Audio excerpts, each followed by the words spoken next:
दोस्तों, आइए सुनते हैं मुंशी प्रेमचंद जी द्वारा लिखी हुई एक कहानी। कहानी का नाम है लांछन। तो चलिए कहानी की शुरुआत करते हैं। श्याम किशोर के द्वार पर मुन्नू मेहतर ने झाड़ू लगाई, गुसलखाना धो धोकर साफ किया और तब द्वार पर आकर गृहिणी से बोला, माँ जी देख लीजिए, सब साफ कर दिया है, आज कुछ खाने को मिल जाए सरकार। देवी रानी ने द्वार पर आकर कहा, अभी तो तुम्हें महीना पाए 10 दिन भी नहीं हुए, फिर इतनी जल्दी मांगने लगे। मुन्नू, क्या करूं माँ जी, खर्च नहीं चलता, अकेला आदमी घर देखूं कि काम करूं। देवी, तो ब्याह क्यों नहीं कर लेते। मुन्नू, रुपए मांगते हैं सरकार, यहाँ खाने से ही नहीं बचता, थैली कहाँ से लाऊं। देवी, अभी तो तुम जवान हो, कब तक अकेले बैठे रहोगे। मुन्नू, हुजूर की इतनी निगाह है तो कहीं ना कहीं ठीक ही हो जाएगी, सरकार कुछ मदद करेंगी ना। देवी, हाँ हाँ, तुम ठीक ठाक करो, मुझसे जो कुछ हो सकेगा मैं दे दूंगी। मुन्नू, सरकार का मिजाज बड़ा अच्छा है, हुजूर इतना ख्याल करती हैं, दूसरे घरों में तो मालकिनें बात भी नहीं पूछती, सरकार को अल्लाह ने जैसी शकल सूरत दी है वैसा दिल भी दिया है। अल्लाह जानता है हुजूर, आपको देखकर भूख प्यास जाती रहती है, बड़े बड़े घर की औरतें देखी हैं, मुदा आपके तलुओं की बराबरी भी नहीं कर सकती। देवी, चल झूठे, मैं ऐसी कौन खूबसूरत हूँ।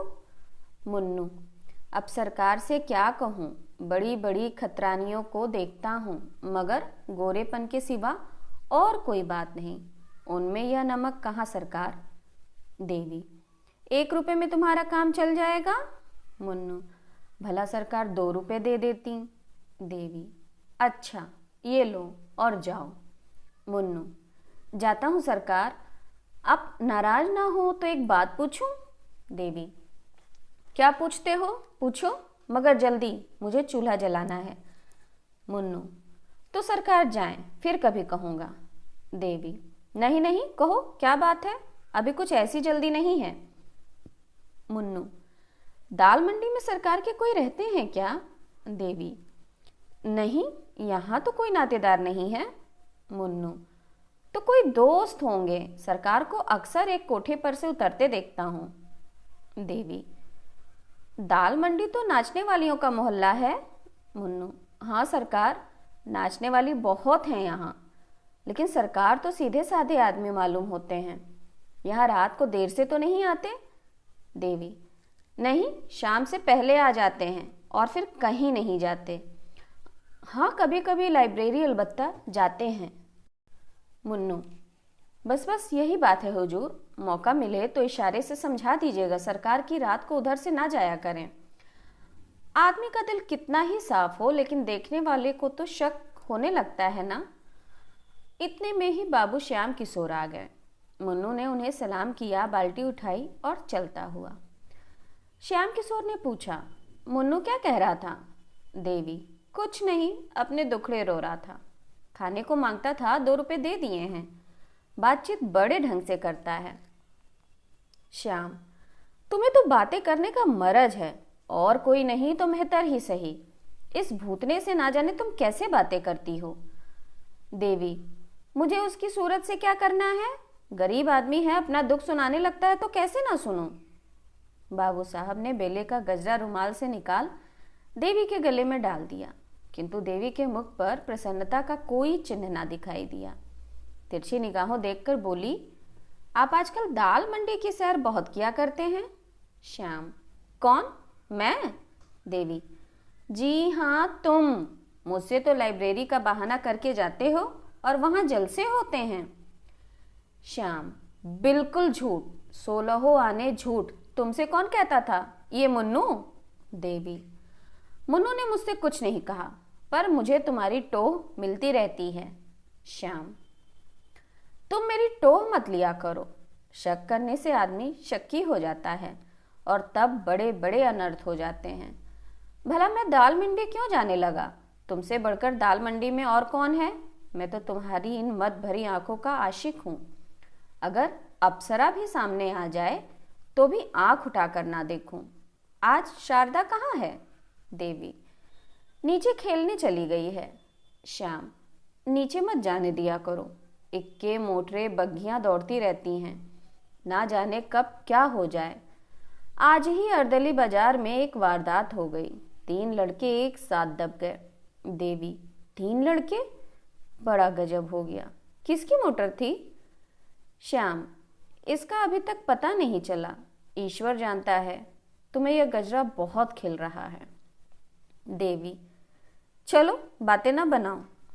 तीसरे दिन मुन्नू ने देवी से कहा, सरकार एक जगह सगाई ठीक हो रही है, देखिए कॉल से फिर ना जाइएगा, मुझे आपका बड़ा भरोसा है। देवी, देख ली औरत कैसी है? मुन्नू, सरकार जैसी तकदीर में है वैसी ही है। घर की रोटियां तो मिलेंगी, नहीं तो अपने हाथों ठोकना पड़ता था। है क्या कि मिजाज की सीधी है। हमारे जात की औरतें बड़ी चंचल होती हैं हुजूर, सैकड़े पीछे एक भी पाक ना मिलेगी। देवी, मेहतर लोग अपनी औरतों को कुछ कहते नहीं हैं। मुन्नू, क्या कहें हुजूर, डरते हैं कि कहीं अपने आसना से चुगली खाकर हमारी नौकरी चाकरी न छुड़ा दें। मेहतरानियों पर बाबू साहबों की बहुत निगाह रहती है सरकार। देवी हंसकर, छल झूठे, बाबू साहबों की औरतें क्या मेहतरानियों से भी गई गुजरी होती हैं? मुन्नू, अब सरकार कुछ न कहलाएं, हुजूर को छोड़कर और तो कोई ऐसी बबुआइन नहीं देखता जिसका कोई बखान करे। बहुत ही छोटा आदमी हूँ सरकार, पर बबुआइनों की तरह मेरी औरत होती तो उससे बोलने को जी ना चाहता। हुजूर के चेहरे मोरे की कोई औरत मैंने तो नहीं देखी है। देवी, चल झूठे, इतनी खुशामद कहाँ से सीखी है रे? मुन्नू, खुशामद नहीं करता सरकार, सच्ची बात कहता हूँ। हुजूर एक दिन खिड़की के सामने खड़ी थी, रजा मियाँ की निगाह आप पर पड़ गई। जूते की बड़ी दुकान है उनकी, अल्लाह ने जैसा धन दिया है वैसा ही दिल।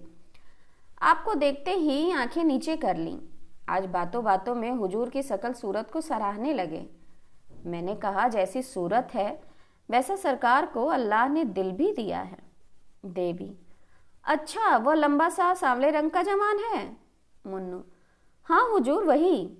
मुझसे कहने लगे कि किसी तरह एक बार फिर उन्हें देख पाता, लेकिन मैंने डांट कर कहा, खबरदार मियाँ, जो मुझसे ऐसी बातें की, वहां तुम्हारी दाल ना गलेगी। देवी, तुमने बहुत अच्छा किया, निगोड़ी की आंख फूट जाए, जब इधर से जाता है खिड़की की ओर उसकी निगाह रहती है। कह देना इधर भूल कर भी ना ताके। मुन्नू, कह दिया है हुजूर, हुक्म हो तो चलूं, और तो कुछ साफ नहीं करना। सरकार के आने की वेला हो गई है, मुझे देखेंगे तो कहेंगे ये क्या बातें कर रहा है। देवी, ये रोटियां लेते जाओ, आज चूल्हे से बच जाओगे। मुन्नू, अल्लाह हुजूर को सलामत रखे। मेरा तो यही जी चाहता है कि इसी दरवाजे पर पड़ा हूँ और एक टुकड़ा खा लिया करूँ। सच कहता हूँ हुजूर, आपको देखकर भूख प्यास जाती रहती है। मुन्नू जा ही रहा था कि बाबू श्याम किशोर ऊपर आ पहुँचे। मुन्नू की पिछली बात उनके कान में पड़ गई थी। मुन्नू ज्यों ही नीचे गया, बाबू साहब देवी से बोले, मैंने तुमसे कह दिया था कि मुन्नू को मुंह ना लगाओ, पर तुमने मेरी बात ना मानी। छोटे आदमी एक घर की बात दूसरे घर पहुंचा देते हैं, इन्हें कभी मुंह ना लगाना चाहिए। भूख प्यास बंद होने की क्या बात थी? देवी, क्या जाने, भूख प्यास कैसी, ऐसी तो कोई बात ना थी। श्याम, थी क्यों नहीं, मैंने साफ सुना। देवी, मुझे तो ख्याल नहीं आता, होगी कोई बात, मैं कौन उसकी सब बातें बैठकर सुना करती हूँ। श्याम, तो क्या वह दीवार से बातें करता है? देखो नीचे एक आदमी इस खिड़की की तरफ ताकता चला जाता है, इसी मोहल्ले का मुसलमान का लौंडा है, जूते की दुकान करता है। तुम क्यों इस खिड़की पर खड़ी रहा करती हो? देवी, चिक तो पड़ी हुई है। श्याम, चिक के पास खड़े होने से बाहर का आदमी तुम्हें साफ देख सकता है। देवी, यह मुझे मालूम न था, अब कभी खिड़की खोलूंगी ही नहीं। श्याम, हाँ फायदा क्या, मुन्नू को अंदर मत आने दिया करो। देवी, घुसल खाना कौन साफ करेगा? श्याम, खैर आए, मगर उससे बातें ना करना, आज एक नया थिएटर आया है, चलो देखाएं, सुना है इसके एक्टर बहुत अच्छे हैं। इतने में शारदा नीचे से मिठाई का दोना लिए दौड़ते हुई आई।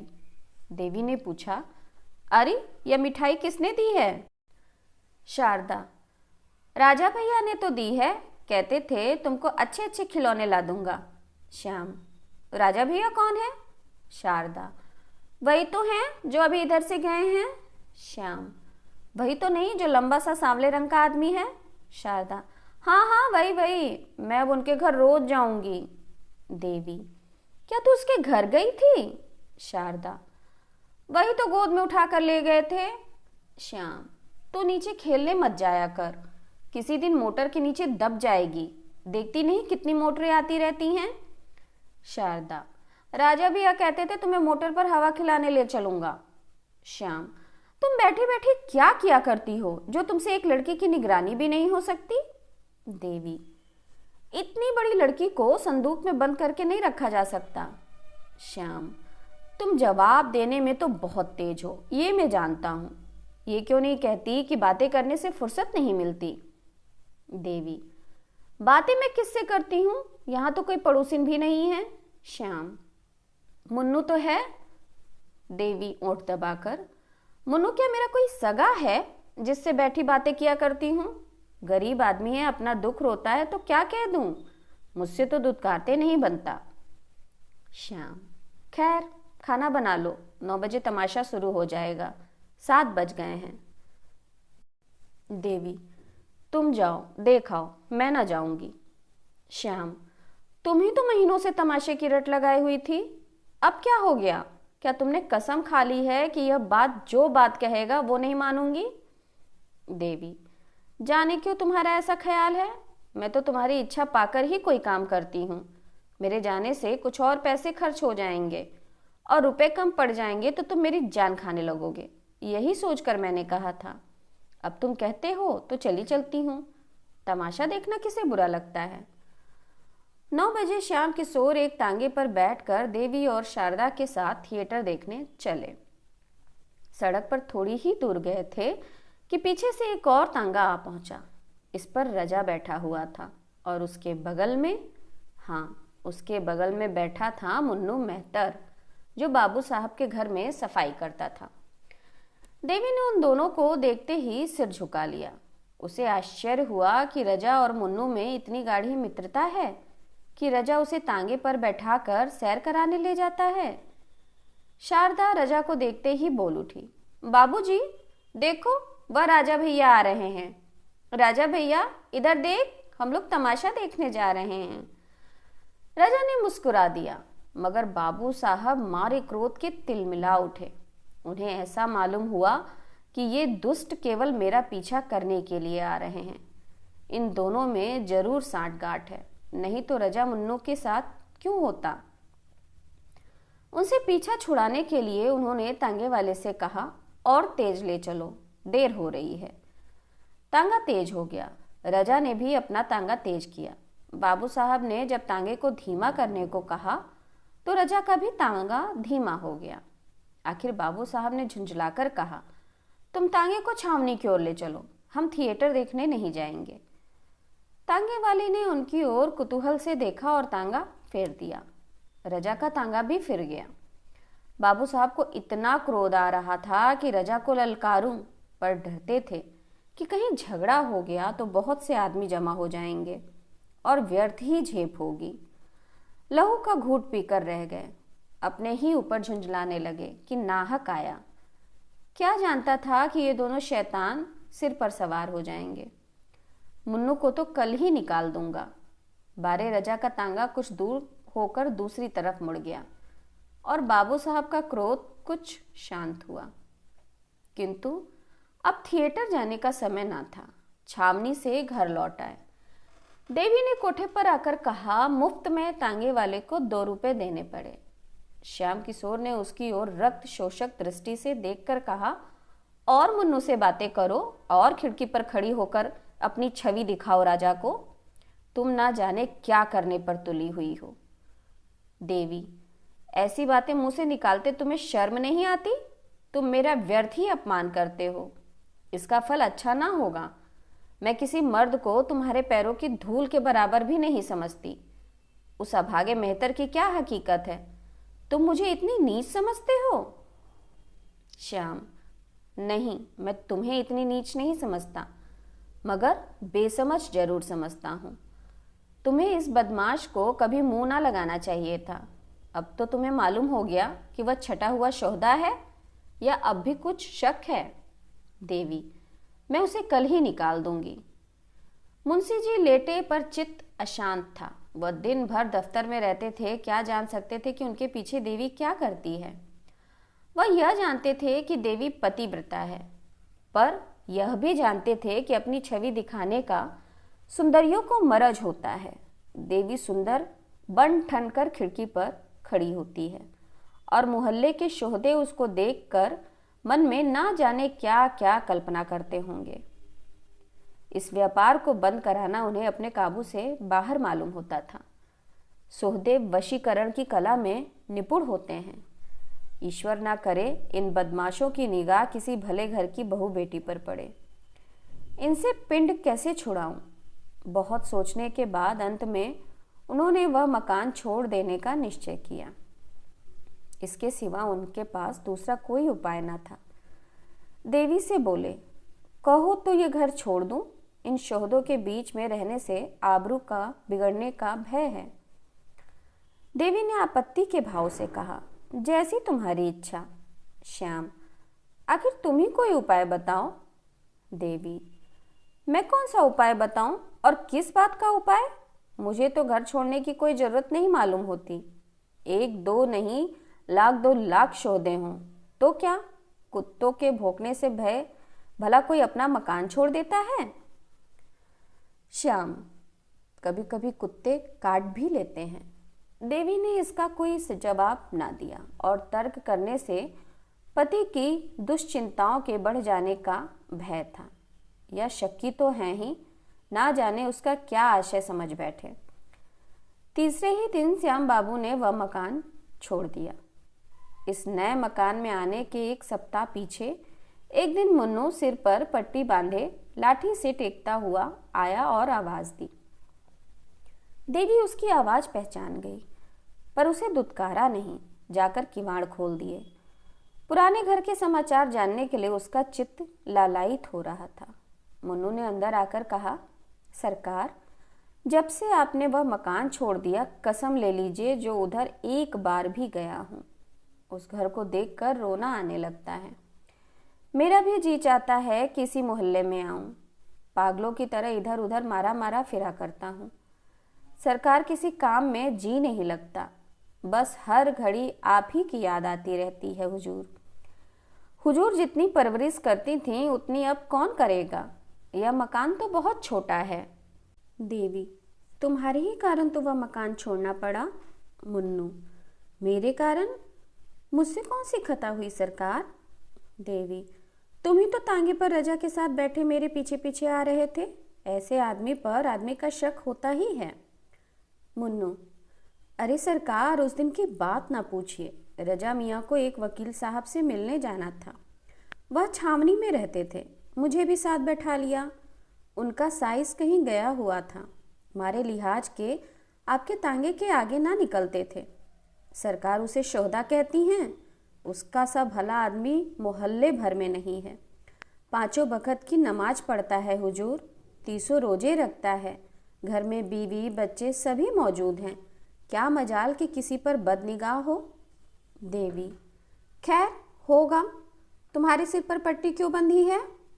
मुन्नू, इसका माजरा ना पूछिए हुजूर। आपकी बुराई करते किसी को देखता हूँ तो बदन में आग लग जाती है। दरवाजे पर जो हलवाई रहता था कहने लगा, मेरे कुछ पैसे हैं बाबूजी पर। मैंने कहा, वह ऐसे आदमी नहीं है कि तुम्हारे पैसे हजम कर जाएंगे।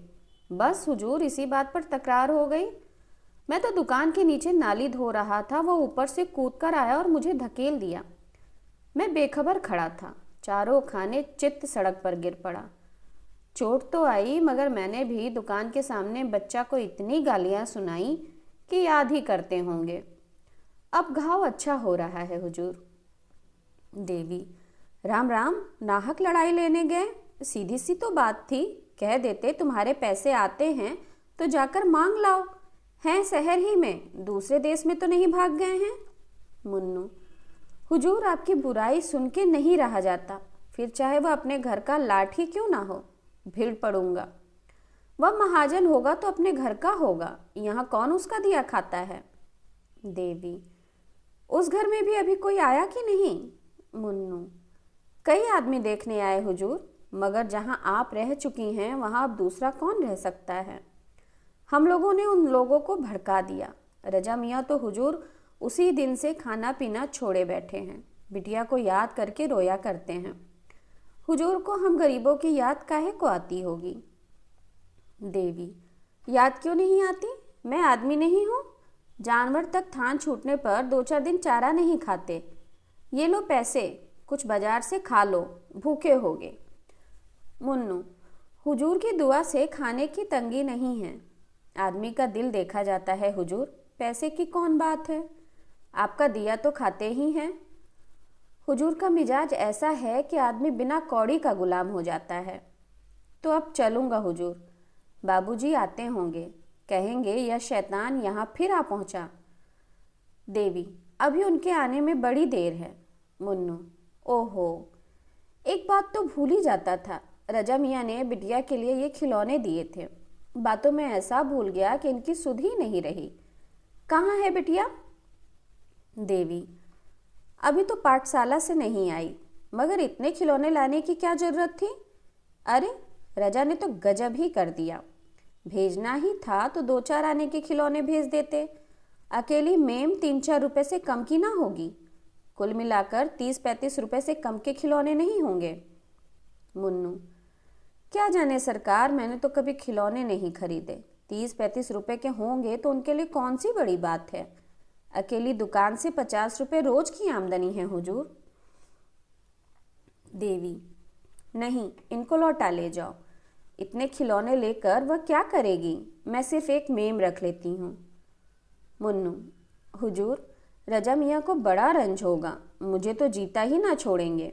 बड़े ही मुहब्बती आदमी हैं हुजूर। बीत भी 2-4 दिन के लिए मायके चली जाती है तो बेचैन हो जाते हैं।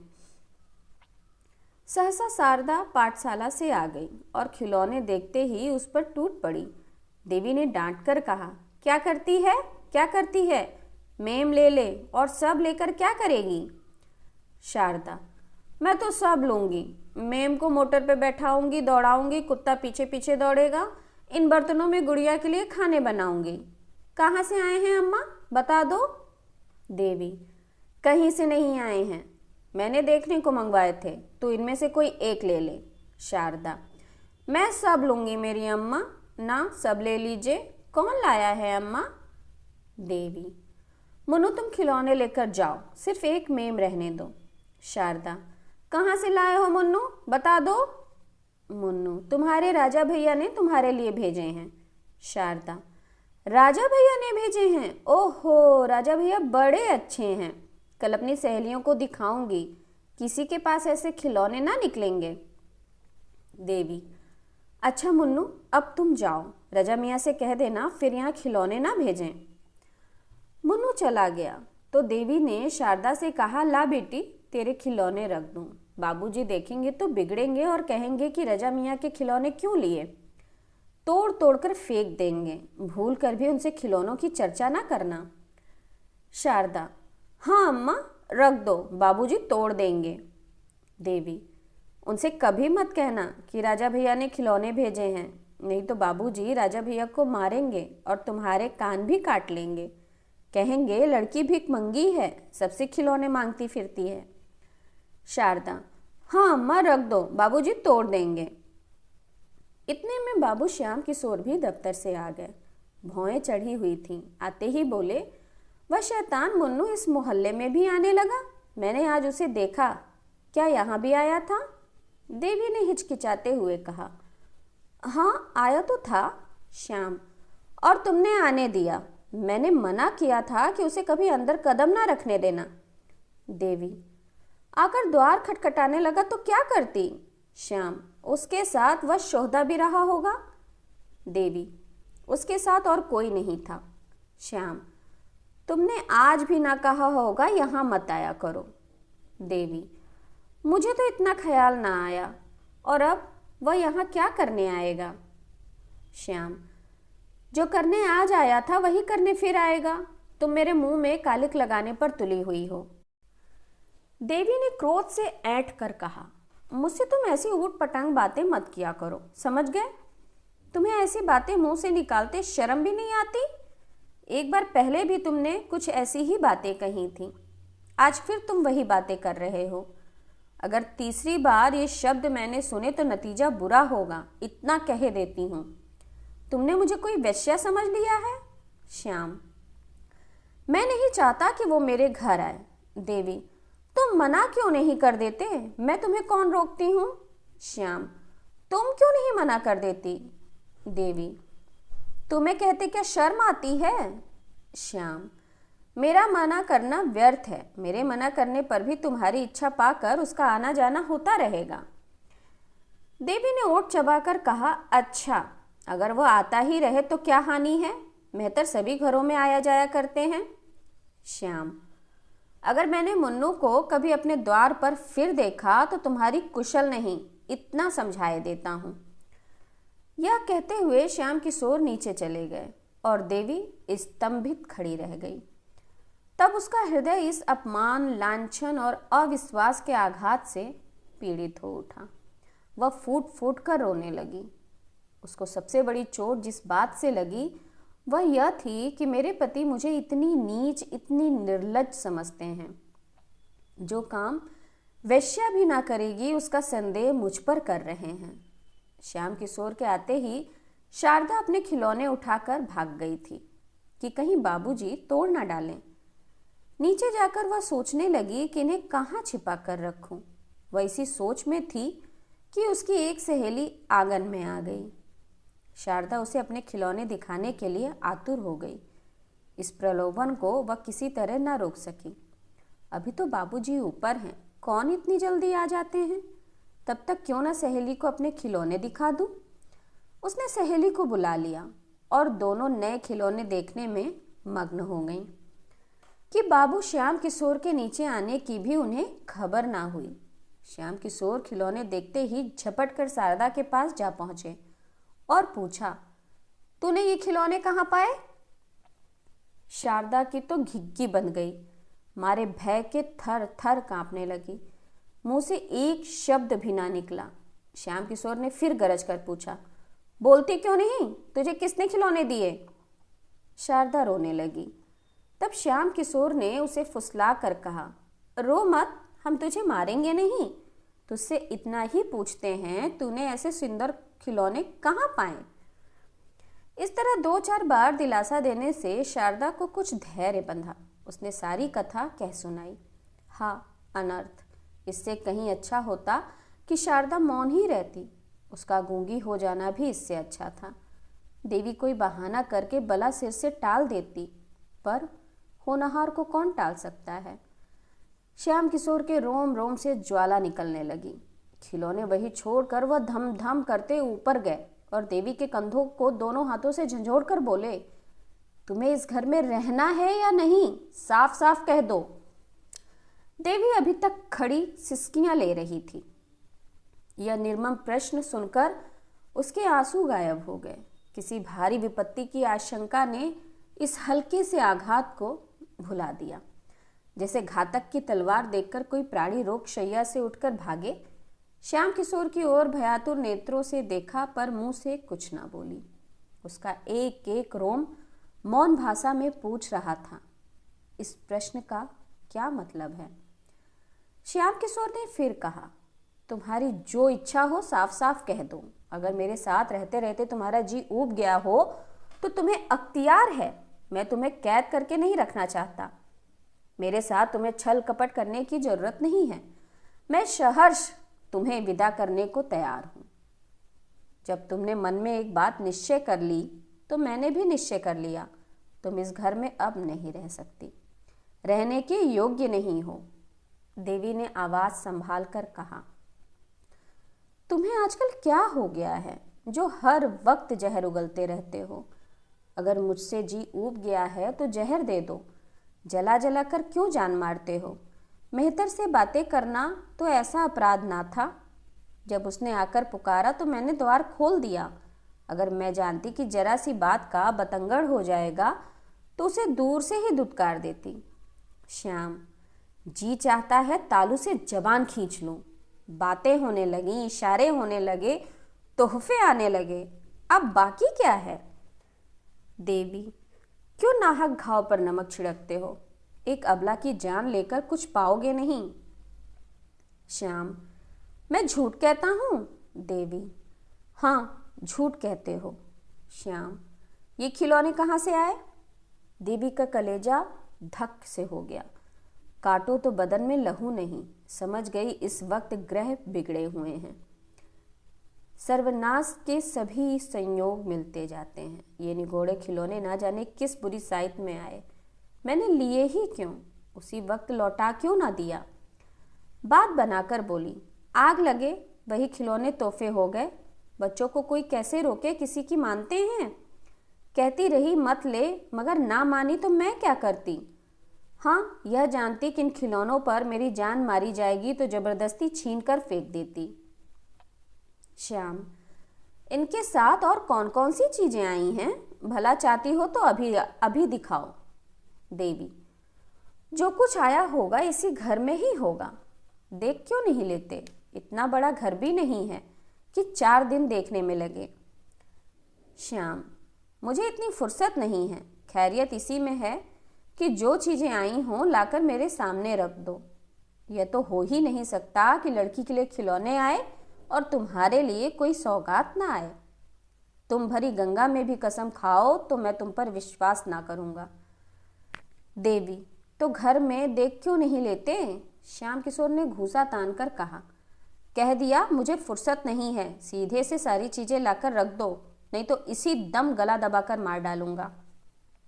देवी, मारना हो तो मार डालो। जो चीजें आई ही नहीं उन्हें मैं कैसे दिखाऊं, कहां से दिखा दूं? श्याम किशोर ने क्रोध से उन्मत्त होकर देवी को इतनी जोर से धक्का दिया कि चारों खाने चित्त जमीन पर गिर पड़ी। तब उसके गले पर हाथ रखकर बोले, दबा दूं गला, ना दिखलाएगी तू उन चीजों को? देवी, जो अरमान हो पूरे कर लो। श्याम, खून पी जाऊंगा, तूने समझा क्या है? देवी, अगर दिल की प्यास बुझती हो तो पी जाओ। श्याम, फिर तो उस मेहतर से बातें ना करेगी? अगर अब कभी मुन्नू या उस सौदे के द्वार पर देखा तो गला काट दूंगा। यह कहकर बाबूजी ने देवी को छोड़ दिया और बाहर चले गए। लेकिन देवी उसी दशा में बड़ी देर तक पड़ी रही। उसके मन में इस समय पति प्रेम की मर्यादा रक्षा का लेश मात्र भी मर्यादित कोई भी अंश ना था। उसका अंतःकरण प्रतिकार के लिए विकल हो रहा था। इस वक्त अगर वह सुनती कि श्याम किशोर को किसी ने बाजार में जूते से पीटा तो कदाचित वह खुश होती। कई दिनों तक पानी से भीगने के बाद आज यह झोंका पाकर प्रेम की दीवार भूमि पर गिर पड़ी और मान की रक्षा करने वाली कोई साधना ना रही। आज केवल संकोच और लोक लाज की हल्की सी रस्सी रह गई है जो एक झटके में टूट सकती है। श्याम किशोर बाहर चले गए तो शारदा भी अपने खिलौने लिए हुए घर से बाहर निकली। बाबूजी खिलौनों को देखकर कुछ बोले नहीं, तो अब उसे इसकी चिंता और इसका भय कुछ नहीं था। अब वह क्यों ना अपनी सहेलियों को खिलौने दिखाए। सड़क के उस पार एक हलवाई का मकान था। हलवाई की लड़की अपने द्वार पर खड़ी थी। शारदा उसे खिलौने दिखाने चली। बीच में सड़क थी, सवारी गाड़ियां और मोटरों का तांता बंधा हुआ था। शारदा को अपनी धुन में किसी बात का ध्यान न रहा। बालोचित उत्सुकता से भरी हुई वह खिलौने लिए दौड़ी। वह क्या जानती थी कि मृत्यु भी उसी तरह प्राणों का खिलौना खेलने के लिए दौड़ी आ रही है। सामने एक मोटर आती हुई दिखाई दी। दूसरी ओर से एक बग्घी आ रही थी। शारदा ने चाहा दौड़कर उस पार निकल जाए। मोटर ने बिगुल बजाया। शारदा ने जोर मारा कि सामने से निकल जाए, पर होनहार को कौन टालता। मोटर बालिका को रौंदती हुई चली गई। सड़क पर एक मांस की लोथ पड़ी रह गई। खिलौने ज्यों के त्यों थे, उनमें से एक भी न टूटा था। खिलौने रह गए, खेलने वाला चला गया। दोनों में कौन स्थायी है और कौन अस्थायी, इसका फैसला कौन करे? चारों ओर से लोग दौड़ पड़े। अरे, यह तो बाबूजी की लड़की है जो ऊपर वाले मकान में रहते हैं। लोथ कौन उठाए? एक आदमी ने लपक कर द्वार पर पुकारा, बाबूजी, आपकी लड़की तो सड़क पर नहीं खेल रही थी, जरा नीचे तो आ जाइए। देवी ने छज्जे पर खड़े होकर सड़क की ओर देखा तो शारदा की लोथ पड़ी हुई थी। चीख मार कर बेतहाशा नीचे दौड़ी और सड़क पर आकर बालिका को गोद में उठा लिया। उसके पैर कांपने लगे। इस वज्रपात ने उसे स्तंभित कर दिया। रोना भी ना आया। मोहल्ले के कई आदमी पूछने लगे, बाबूजी कहाँ गए हैं, उनको कैसे बुलाया जाए? देवी क्या जवाब देती? वह तो संज्ञाहीन हो गई थी। लड़की की लाश गोद में लिए उसके रक्त से अपने वस्त्रों को भिगोती आकाश की ओर ताक रही थी, मानो देवता से पूछ रही हो, क्या सारी विपत्तियां मुझी पर? अंधेरा होता जाता था, पर बाबूजी का पता नहीं। कुछ मालूम भी नहीं वह कहाँ गए हैं। धीरे धीरे 9 बजे, पर अब तक बाबूजी ना लौटे। इतनी देर तक बाहर ना रहते थे। क्या आज ही उन्हें भी गायब होना था? 10 बज गए। अब देवी रोने लगी। उसे लड़की की मृत्यु का इतना दुख ना था जितना अपनी असमर्थता का था। वह कैसे शव की दाह क्रिया करेगी? कौन उसके साथ जाएगा? क्या इतनी रात गए कोई उसके साथ चलने पर तैयार होगा? अगर कोई ना गया तो क्या उसे अकेले ही जाना पड़ेगा? क्या रात भर लोथ पड़ी रहेगी? ज्यों ज्यों सन्नाटा होता जाता था, देवी को भय होता था। वह पछता रही थी कि शाम ही को क्यों ना इसे लेकर चली गई। 11 बजे थे। सहसा किसी ने द्वार खोला। देवी उठकर खड़ी हो गई। समझी बाबूजी आ गए। उसका हृदय उमड़ आया और वह रोती हुई बाहर आई। पर आह, यह बाबूजी ना थे, ये पुलिस के आदमी थे जो इस मामले की तहकीकात करने आए थे। 5 बजे की घटना थी। तहकीकात होने लगी। आखिर थानेदार भी तो आदमी है, वह भी तो संध्या घूमने फिरने जाते ही हैं। घंटे भर तक तहकीकात होती रही। देवी ने देखा अब संकोच से काम ना चलेगा। थानेदार ने उससे जो कुछ पूछा उसका उत्तर उसने निसंकोच भाव से दिया। जरा भी न शर्माई, जरा भी न झिझकी। थानेदार भी दंग रह गया। जब सबके बयान लिखकर दरोगा जी चलने लगे तो देवी ने कहा, आप उस मोटर का पता लगाएंगे ना? दरोगा, अब तो शायद ही उसका पता लगे। देवी, तो उसको कुछ सजा ना होगी? दरोगा, मजबूरी है, किसी को नंबर भी तो नहीं मालूम। देवी, सरकार इसका कुछ इंतजाम नहीं करती? गरीबों के बच्चे इसी तरह कुचले जाते रहेंगे। दरोगा, इसका क्या इंतजाम हो सकता है? मोटरें तो बंद नहीं हो सकती। देवी, कम से कम पुलिस वालों को तो यह देखना चाहिए कि शहर में कोई बहुत तेज ना चलाए। मगर आप लोग ऐसा क्यों करने लगे? आपके अफसर भी तो मोटरों पर बैठते हैं। आप उनकी मोटरें रोकेंगे तो नौकरी कैसी रहेगी? थानेदार लज्जित हो चला गया। जब लोग सड़क पर पहुंचे तो एक सिपाही ने कहा, मेहरिया बड़ी टनमन दिखात है। थानेदार, अजी, इसने तो मेरा नातका बंद कर दिया। किस गजब का हुस्न पाया है। मगर कसम ले लो, जो मैंने एक बार भी उसकी तरफ निगाह की हो, ताकने की हिम्मत ही ना पड़ती थी। बाबू श्याम किशोर 12 बजे के बाद नशे में चूर घर पहुंचे। उन्हें यह खबर रास्ते में ही मिल गई थी। रोते हुए घर में दाखिल हुए। देवी भरी बैठी थी। सोच रखा था आज चाहे जो हो जाए पर फटकारूंगी जरूर। पर उनको रोते देखा तो सारा गुस्सा गायब हो गया। खुद भी रोने लगी। दोनों बड़ी देर तक रोते रहे। इस विपत्ति ने दोनों के हृदयों को एक दूसरे की ओर बड़े जोर से खींचा। उन्हें ऐसा ज्ञात हुआ कि उनमें फिर पहले सा प्रेम जागृत हो गया है। प्रातःकाल जब लोग दाह क्रिया करके लौटे तो श्याम किशोर ने देवी की ओर स्नेह से देखकर करुण स्वर में कहा, तुम्हारा जी अकेले कैसे लगेगा? देवी, तुम 10-5 दिन की छुट्टी ना ले सकोगे? श्याम, यही तो मैं भी सोचता हूँ, 15 दिन की छुट्टी ले लूँ। श्याम बाबू दफ्तर छुट्टी लेने चले गए। इस विपत्ति में भी आज देवी का हृदय जितना प्रसन्न था उतना उधर महीनों से ना हुआ। बालिका को खोकर वह विश्वास और प्रेम पा गई थी और यह उसके आंसू पोंछने के लिए कुछ कम ना था। आह अभागिनी, खुश मत हो, तेरे जीवन का वह अंतिम कांड होना अभी बाकी है जिसकी आज तू कल्पना भी नहीं कर सकती। दूसरे दिन बाबू श्याम किशोर घर पर ही थे कि मुन्नू ने आकर सलाम किया। श्याम किशोर ने जरा कड़ी आवाज में पूछा, क्या है जी, तुम क्यों बार बार यहाँ आते हो? मुन्नू बड़े दीन भाव से बोला, मालिक, कल की बात जो सुनता हूँ उसी का रंज होता है। मैं तो हुजूर का गुलाम ठहरा, अब नौकर नहीं तो क्या, सरकार का नमक तो खा चुका हूँ। भला वह कभी हड्डियों से निकल सकता है? कभी कभी हाल हवाल पूछने आ जाता हूँ। जब से कल वाली बात सुनी है हुजूर, ऐसा कलक हो रहा है कि क्या कहूँ। कैसी प्यारी प्यारी बच्ची थी कि देखकर दुख दूर हो जाता था। मुझे देखते ही मुन्नू मुन्नू करके दौड़ती थी। जब गैरों का यह हाल है तो हुजूर के दिल पर जो कुछ बीत रही होगी हुजूर ही जानते होंगे। श्याम बाबू कुछ नर्म होकर बोले, ईश्वर की मर्जी में इंसान का क्या चारा, मेरा तो घर ही अंधेरा हो गया, अब यहाँ रहने को जी नहीं चाहता। मुन्नू, मालकिन तो और भी बेहाल होंगी। श्याम, हाँ, मैं तो उसे शाम सवेरे खिला लिया करता था।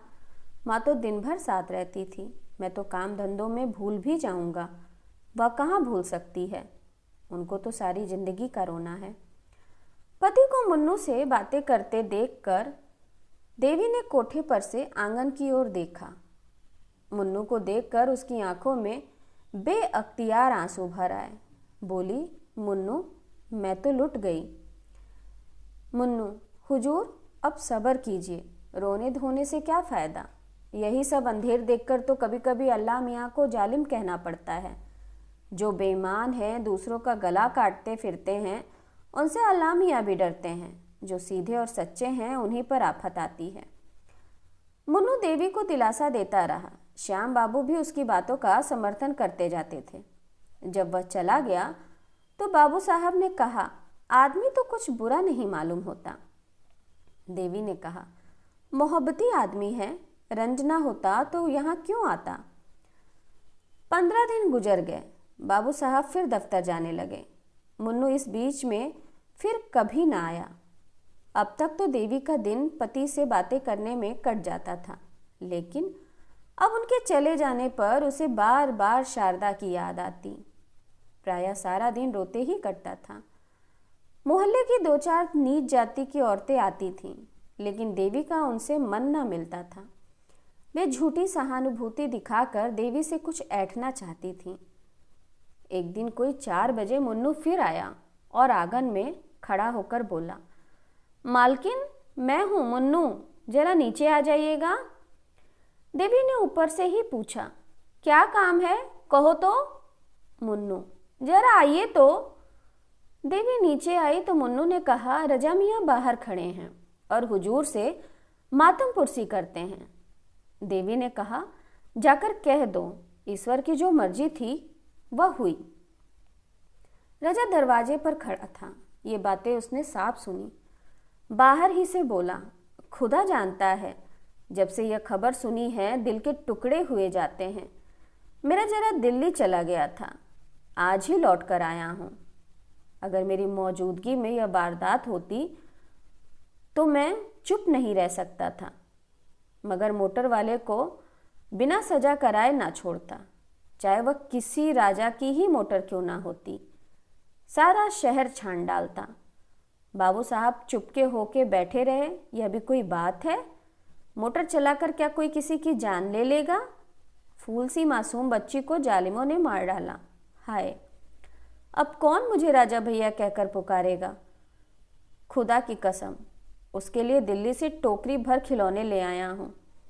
क्या जानता था कि यहाँ यह सितम हो गया। मुन्नू देख, यह तावीज़ ले जाकर बहू जी को दे दे, इसे अपने जूड़े में बांध लेंगी।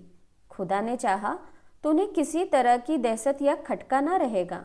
उन्हें बुरे बुरे ख्वाब दिखाई देते होंगे, रात को नींद उचट जाती होगी, दिल घबराया करता होगा। ये सारी शिकायतें इस तावीज़ से दूर हो जाएंगी। मैंने एक पहुंचे हुए फ़कीर से यह तावीज़ लिखाया है। इसी तरह से रजा और मुन्नू उस वक्त तक एक ना एक बहाने से द्वार से ना टले जब तक बाबू साहब आते ना दिखाई दिए। श्याम किशोर ने उन दोनों को जाते देख लिया। ऊपर जाकर गंभीर भाव से बोले, रजा क्या करने आया था? देवी, यूं ही मातम पुरसी करने आया था। आज दिल्ली से आया है, यह खबर सुनकर दौड़ा आया था। श्याम, मर्द मर्दों से मातम पुरसी करते हैं या औरतों से? देवी, तुम ना मिले तो मुझे से शोक प्रकट करने चला गया। श्याम, इसके यह मायने हैं कि जो आदमी मुझसे मिलने आए वह मेरे ना रहने पर तुमसे मिल सकता है, इसमें कोई हरज नहीं है, क्यों? देवी, सबसे मिलने में थोड़े ही जा रही हूँ। श्याम, तो रजा क्या मेरा साला है या ससुरा? देवी, तुम तो जरा जरा सी बात पर झल्लाने लगते हो। श्याम, यह जरा सी बात है? एक भले घर की स्त्री एक शोहदे से बातें करे, यह जरा सी बात है? तो बड़ी सी बात किसे कहते हैं? यह जरा सी बात नहीं है कि यदि मैं तुम्हारी गर्दन घोट दूं तो मुझे पाप ना लगेगा। देखता हूं फिर तुमने वही रंग पकड़ा। इतनी बड़ी सजा पाकर भी तुम्हारी आंखें नहीं खुली। अब के क्या मुझे ले बीतना चाहती हो? देवी सन्नाटे में आ गई। एक तो लड़की का शोक, उस पर यह अपशब्दों की बौछार और भीषण आक्षेप। उसके सिर में चक्कर सा आ गया। बैठकर रोने लगी। इस जीवन से तो मौत कहीं अच्छी। केवल यही शब्द उसके मुंह से निकले। बाबू साहब गरज कर बोले, यही होगा, मत घबराओ मत घबराओ, यही होगा। तुम मरना चाहती हो तो मुझे भी तुम्हारे अमर होने की आकांक्षा नहीं है। जितनी जल्द हो तुम्हारे जीवन का अंत हो जाए उतना ही अच्छा।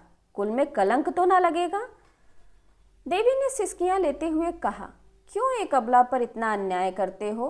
तुम्हें जरा भी दया नहीं आती? श्याम, मैं कहता हूँ चुप रह। देवी, क्यों चुप रहूं? क्या किसी की जबान बंद कर दोगे? श्याम, फिर बोले जाती है, मैं उठकर सिर तोड़ दूंगा। देवी, क्यों सिर तोड़ दोगे? कोई जबरदस्ती है? श्याम, अच्छा तो बुला, देखे तेरा कौन हिमायती है। यह कहते हुए बाबू साहब झल्ला कर उठे और देवी को कई थप्पड़ और घूंसे लगा दिए, मगर वह न रोई न चिल्लाई न जबान से एक शब्द निकाला। केवल अर्थ शून्य नेत्रों से पति की ओर ताकती रही, मानो यह निश्चय करना चाहती थी कि यह आदमी है या कुछ और। जब श्याम किशोर मार पीट कर अलग खड़े हो गए तो देवी ने कहा, दिल के अरमान अभी ना निकले हों तो और निकाल लो, फिर शायद यह अवसर ना मिले। श्याम किशोर ने जवाब दिया, सिर काट लूंगा सिर, तू है किस फेर में? यह कहते हुए नीचे चले गए। झटके के साथ किवाड़ खोले, धमाके के साथ बंद किए और कहीं चले गए। अब देवी की आंखों से आंसू की नदी बहने लगी। रात के 10 बज गए पर श्याम किशोर घर ना लौटे। रोते रोते देवी की आंखें सूज आईं। क्रोध में मधुर स्मृतियों का लोप हो जाता है। देवी को ऐसा ज्ञात हुआ कि श्याम किशोर को उसके साथ कभी प्रेम ही ना था। हाँ, कुछ दिनों वह उसका मुंह अवश्य जोहते रहते थे, लेकिन वह बनावटी प्रेम था। उसके यौवन का आनंद लूटने से, उससे मीठी मीठी प्यार की बातें करने के लिए ही उनका प्रेम था। उसे छाती से लगाया जाता था, उसे कलेजे पर सुलाया जाता था। वह सब दिखावा था, स्वांग था। उसे याद ही ना आता था कि कभी उससे सच्चा प्रेम किया गया हो। अब वह रूप नहीं रहा, वह यौवन नहीं रहा, वह नवीनता नहीं रही। फिर उसके साथ क्यों ना अत्याचार किए जाएं? उसने सोचा, कुछ नहीं, अब इनका दिल मुझसे फिर गया है। नहीं तो क्या इस जरा सी बात पर यूं मुझ पर टूट पड़ते? कोई ना कोई लांछन लगाकर मुझसे गला छुड़ाना चाहते हैं। यही बात है तो मैं क्यों इनकी रोटियां और इनकी मार खाने के लिए इस घर में पड़ी रहूं? जब प्रेम ही नहीं रहा तो मेरे यहाँ रहने को धिक्कार है। मैके में कुछ ना सही यह दुर्गति तो ना होगी। इनकी यही इच्छा है तो यही सही, मैं भी समझ लूँगी कि विधवा हो गई। ज्यों-ज्यों रात गुजरती थी देवी के प्राण सूखे जाते थे। उसे यह धड़का समाया हुआ था कि कहीं वह आकर फिर ना मारपीट शुरू कर दें। कितने क्रोध में भरे हुए यहाँ से गए। बाहरी तकदीर, अब मैं इतनी नीच हो गई कि मेहतरों से, जूते वालों से आशनाई करने लगी। इस भले आदमी को ऐसी बातें मुंह से निकालते शर्म भी नहीं आती। ना जाने इनके मन में ऐसी बातें कैसे आती हैं। कुछ नहीं, यह स्वभाव के नीच, दिल के मैले, स्वार्थी आदमी हैं। नीचों के साथ नीच ही बनना चाहिए। मेरी भूल थी कि इतने दिनों से इनकी घुड़कियां सहती रही। जहाँ इज्जत नहीं, मर्यादा नहीं, प्रेम नहीं, विश्वास नहीं, वहाँ रहना बेहयाई है। कुछ मैं इनके हाथ बिक तो गई नहीं कि यहाँ जो चाहे वो करे, मारे या काटे, मैं सहा करूं। सीता जैसी पत्नियां होती थीं तो राम जैसे पति भी होते थे। देवी को ऐसी शंका होने लगी कि वो कहीं श्याम किशोर आते ही सचमुच उसका गला न दबा दें या छुरी भोंक दें। वह समाचार पत्रों में ऐसी कई हरजाइयों की खबरें पढ़ चुकी थी। शहर ही में ऐसी कई घटनाएं हो चुकी थीं। मारे भय के वह थरथरा उठी। यहाँ रहने से प्राणों की कुशल ना थी। देवी ने कपड़ों की एक छोटी सी बकुची बांधी और सोचने लगी, यहाँ से कैसे निकलूं और फिर यहाँ से निकल कर जाऊं कहाँ। कहीं इस वक्त मुन्नू का पता लग जाता तो बड़ा काम निकलता। वह मुझे क्या मैके तक ना पहुँचा देता। एक बार मैके पहुँच भर जाती फिर तो लाला सिर पटक कर रह जाए, भूल कर भी ना आऊँ। यह भी क्या याद करेंगे। रुपए क्यों छोड़ दूँ जिसमें यह मज़े से गुलछर्रे उड़ाएं। मैंने ही तो काट छाट कर जमा किए हैं। इनकी कौन सी ऐसी बड़ी कमाई थी। खर्च करना चाहती थी तो कौड़ी ना बचती, पैसा पैसा बचाती रहती थी। देवी ने जाकर नीचे की किवाड़ बंद कर दिए। फिर संदूक खोलकर अपने सारे जेवर और रुपए निकालकर बक्ची में बांध लिए। सब के सब करेंसी नोट थे। विशेष बोझ भी ना हुआ। एकाएक किसी ने सदर दरवाजे में जोर से धक्का मारा। देवी सहम उठी। ऊपर से झांक कर देखा, श्याम किशोर बाबू थे। उसकी हिम्मत ना पड़ी कि जाकर द्वार खोल दे। फिर तो बाबू साहब ने इतने जोर से धक्के मारने शुरू किए मानो किवाड़ ही तोड़ डालेंगे। इस तरह द्वार खुलवाना ही उनके चित्त की दशा को साफ प्रकट कर रहा था। देवी शेर के मुंह में जाने का साहस ना कर सकी। आखिर श्याम किशोर ने चिल्लाकर कहा, ओ डैम किवाड़ा खोल, ओ ब्लडी किवाड़ा खोल, अभी खोल। देवी की रही सही हिम्मत जाती रही। श्याम किशोर नशे में चूर थे। होश में शायद दया आ जाती इसलिए शराब पीकर आए थे। किवाड़ तो ना खोलूंगी, चाहे तोड़ ही डालो। अब तुम मुझे इस घर में पाओगे ही नहीं। मारोगे कहाँ से। तुम्हें खूब पहचान गई। श्याम किशोर 15-20 मिनट तक शोर मचाने और किवाड़ हिलाने के बाद ऊल जलूल बकते चले गए। 2-4 पड़ोसियों ने फटकारें भी सुनाई। आप भी तो पढ़े लिखे आदमी होकर आधी रात को घर चलते हैं। नींद ही तो है, नहीं खुलती तो क्या किया जी। जाइए किसी यार दोस्त के घर लेटे रहिए, सवेरे आइएगा। श्याम किशोर के जाते ही देवी ने बकुची उठाई और धीरे धीरे नीचे उतरी। जरा देर उसने कान लगाकर आहट ली कि कहीं श्याम किशोर खड़े तो नहीं हैं। जब विश्वास हो गया कि वह चले गए तो धीरे से द्वार खोला और बाहर निकल आई। उसे जरा भी क्षोभ, जरा भी दुख ना था। बस केवल एक इच्छा थी कि यहाँ से बचकर भाग जाऊं। कोई ऐसा आदमी ना था जिस पर वह भरोसा कर सके, जो इस संकट में काम आ सके। था तो बस वही मुन्नू मेहतर। अब उसी के मिलने पर उसकी सारी आशाएं अवलंबित थीं। उसी से मिलकर वह निश्चय करेगी कि कहाँ जाए, कैसे रहे। मैके जाने का अब उसका इरादा ना था। उसे भय होता था कि मैके में श्याम किशोर वह अपनी जान ना बचा सकेगी। उसे वहाँ पाकर वह अवश्य ही उसको मैके से ले जाएंगे। वह सारी यातनाएं, सारे अपमान सहने को तैयार थी, केवल श्याम किशोर की सूरत नहीं देखना चाहती थी। प्रेम अपमानित होकर द्वेष में बदल जाता है। थोड़ी ही दूर पर चौराहा था, कई तांगे वाले खड़े थे। देवी ने एक इक्का किया और उससे स्टेशन चलने को कहा। देवी ने रात भर स्टेशन पर काटी। प्रातःकाल उसने एक तांगा किराए पर किया और पर्दे में बैठकर चौक जा पहुंची। अभी दुकानें ना खुली थीं, लेकिन पूछने से रजा मियाँ का पता चल गया। उसकी दुकान पर एक लौंडा झाड़ू दे रहा था। देवी ने उससे बुलाकर कहा, जाकर रजा मियाँ से कह दे कि शारदा की अम्मा तुमसे मिलने आई है, अभी चलिए। 10 मिनट में रजा और मुन्नू आ पहुँचे। देवी ने सजल नेत्र होकर कहा, तुम लोगों के पीछे मुझे घर छोड़ना पड़ा। कल रात को तुम्हारा मेरे घर जाना गजब हो गया। जो कुछ हुआ वह फिर कहूँगी।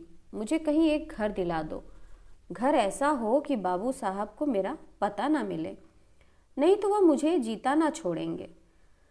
रजा ने मुन्नू की ओर देखा, मानो कह रहा है, देखो चाल कैसी ठीक थी।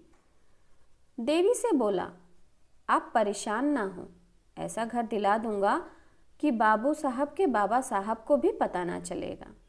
आपको किसी बात की तकलीफ ना होगी। हम आपके पसीने की जगह खून बहा देंगे। सच पूछो तो बहू जी, बाबू साहब आपके लायक थे ही नहीं। मुन्नू, कहाँ की बात भैया, आप रानी होने लायक हैं। मैं मालकिन से कहता था कि बाबूजी को दाल मंडी की हवा लग गई है, पर आप मानती ही ना थीं। आज रात ही को मैंने गुलाब जान के कोठे से उनको उतरते हुए देखा, नशे में चूर थे। देवी, झूठी बात, उनकी यह आदत नहीं। गुस्सा उन्हें जरूर बहुत तेज है और गुस्से में आकर उन्हें नेक बद कुछ नहीं सूझता, लेकिन निगाह के बुरे नहीं हैं। मुन्नू, हुजूर मानते ही नहीं तो क्या करूं? अच्छा, कभी दिखा दूंगा तब तो मानिएगा। रजा, अबे दिखाना पीछे, इस वक्त आपको मेरे घर पहुंचा दे, ऊपर ले जाना, तब तक मैं एक मकान देखने जाता हूँ। आपके लायक बहुत ही अच्छा है। देवी, तुम्हारे घर में बहुत सी औरतें होंगी। रजा, कोई नहीं है बहू जी, सिर्फ एक बुढ़िया मामी है, वह आपके लिए एक कहानी बुला देगी। आपको किसी बात की तकलीफ ना होगी। मैं मकान देखने जा रहा हूँ। देवी, जरा बाबू साहब की तरफ भी होते आना, देखना घर आए हैं कि नहीं। रजा, बाबू साहब से तो मुझे चिढ़ हो गई है, शायद नज़र में आ जाएं तो मेरी उनसे लड़ाई हो जाए। जो मर्द आप जैसी हुस्न की देवी की कदर नहीं कर सकता, वह आदमी नहीं। मुन्नू, बहुत ठीक कहते हो भैया, ऐसी शरीफ जादी को ना जाने किस मुंह से डांटते हैं। मुझे इतने दिन हुजूर की गुलामी करते हो गई, कभी एक बात ना कही। रजा मकान देखने गया और तांगा रजा के घर की तरफ चला। देवी के मन में इस समय एक शंका का आभास हुआ, कहीं ये दोनों सचमुच शोहदे तो नहीं हैं। लेकिन कैसे मालूम हो? यह सत्य है कि देवी ने जीवन पर्यंत के लिए स्वामी का परित्याग किया था, पर इतनी ही देर में उसे कुछ पश्चाताप होने लगा था। अकेली एक घर में कैसे रहूंगी, बैठी बैठी क्या करूंगी, यह कुछ उसकी समझ में ना आता था। उसने दिल में कहा, क्यों ना घर लौट चलूं, ईश्वर करे वह अभी घर ना आए हों। मुन्नू से बोली, तुम जरा दौड़ कर देखो तो बाबूजी घर आए हैं कि नहीं। मुन्नू, आप चलकर आराम से बैठे, मैं देख आता हूँ। देवी, मैं अंदर न जाऊंगी। मुन्नू, खुदा की कसम खाके कहता हूँ, घर बिल्कुल खाली है। आप हम लोगों पर शक करती हैं, हम वो लोग नहीं हैं।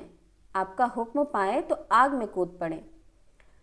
देवी इक्के से उतरकर अंदर चली गई। चिड़िया एक बार पकड़ जाने पर भी फड़फड़ाएगी, किंतु पैरों में लासा लगे होने के कारण उड़ ना सकेगी, और शिकारी ने उसे अपनी झोली में रख लिया। वह अभागिनी क्या फिर कभी आकाश में उड़ेगी? क्या फिर उसे डालियों पर चहकना नसीब होगा? श्याम किशोर सवेरे घर लौटे तो उनका चित्त शांत हो गया था। उन्हें शंका हो रही थी कि कदाचित देवी घर न होगी। द्वार के दोनों पट खुले देखे तो कलेजा सन्न से हो गया। इतने सवेरे किवाड़ों का खुला रहना अमंगल सूचक था।